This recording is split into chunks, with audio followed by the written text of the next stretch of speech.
How to log into a Netflix account.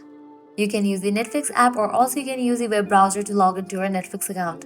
For this video, I'm going to use the browser version. For that, launch your preferred browser.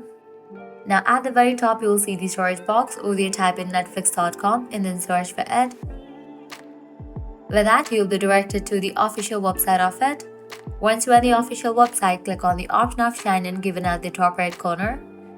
Once we're on the sign-in page, all you have to do is provide the credentials to log into your account.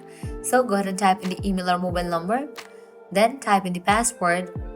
In the case you have forgotten the password, you can click on the option of forget password to recover it. Or also you can use sign-in code to log into your account. If you use sign-in code, you will be receiving code in the phone number or email address that is linked with your account and you won't need to enter the password.